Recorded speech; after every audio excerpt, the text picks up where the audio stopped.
Les textes liturgiques du mercredi 19 mars 2025. Première lecture. Le Seigneur Dieu lui donnera le trône de David son père, 2 Samuel 7, 4 à 5 à 12 à 14 à 16. Lecture du deuxième livre de Samuel.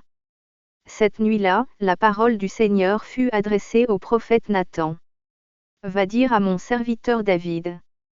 Ainsi parle le Seigneur. Quand tes jours seront accomplis, et que tu reposeras auprès de tes pères, je te susciterai dans ta descendance un successeur, qui naîtra de toi. Et je rendrai stable sa royauté. C'est lui qui bâtira une maison pour mon nom. Et je rendrai stable pour toujours son trône royal. Moi, je serai pour lui un père. Et lui sera pour moi un fils. Ta maison et ta royauté subsisteront toujours devant moi. Ton trône sera stable pour toujours. Parole du Seigneur. Psaume. Psaume 88, 2 à 3, 4 à 5, 27-29.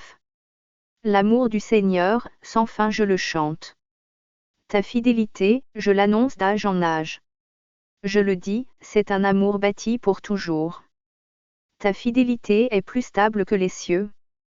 Avec mon élu, j'ai fait une alliance. J'ai juré à David, mon serviteur. J'établirai ta dynastie pour toujours. Je te bâtis un trône pour la suite des âges. Il me dira, tu es mon Père. Mon Dieu, mon roc et mon salut. Sans fin je lui garderai mon amour. Mon alliance avec lui sera fidèle. Deuxième lecture. Espérant contre toute espérance, il a cru, Romains 4, 13-16 à 18-22. Lecture de la lettre de Saint Paul apôtre aux Romains. Frères, ce n'est pas en vertu de la loi que la promesse de recevoir le monde en héritage a été faite à Abraham et à sa descendance, mais en vertu de la justice obtenue par la foi. Voilà pourquoi on devient héritier par la foi. C'est une grâce. Et la promesse demeure ferme pour tous les descendants d'Abraham. Non pour ceux qui se rattachent à la loi seulement, mais pour ceux qui se rattachent aussi à la foi d'Abraham. Lui qui est notre Père à tous. C'est bien ce qui est écrit. J'ai fait de toi le Père d'un grand nombre de nations. Il est notre Père devant Dieu en qui il a cru. Dieu qui donne la vie aux morts, et qui appelle à l'existence ce qui n'existe pas. Espérant contre toute espérance, il a cru. Ainsi est-il devenu le Père d'un grand nombre de nations. Selon cette parole. Telle sera la descendance que tu auras. Et voilà pourquoi. Il lui fut accordé d'être juste. Parole du Seigneur. Évangile. Joseph fit ce que l'ange du Seigneur lui avait prescrit, Matthieu 1, 16-18 à 21-24a. Évangile de Jésus-Christ selon saint Matthieu. Jacob engendra Joseph, l'époux de Marie, de laquelle fut engendré Jésus, que l'on appelle Christ. Or, voici comment fut engendré Jésus-Christ.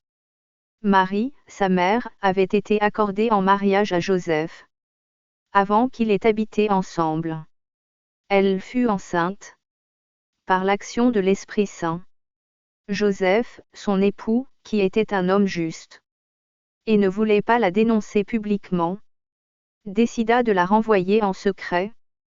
Comme il avait formé ce projet, voici que l'ange du Seigneur lui apparut en songe et lui dit: Joseph, fils de David, ne crains pas de prendre chez toi Marie, ton épouse, puisque l'enfant qui est engendré en elle vient de l'Esprit Saint.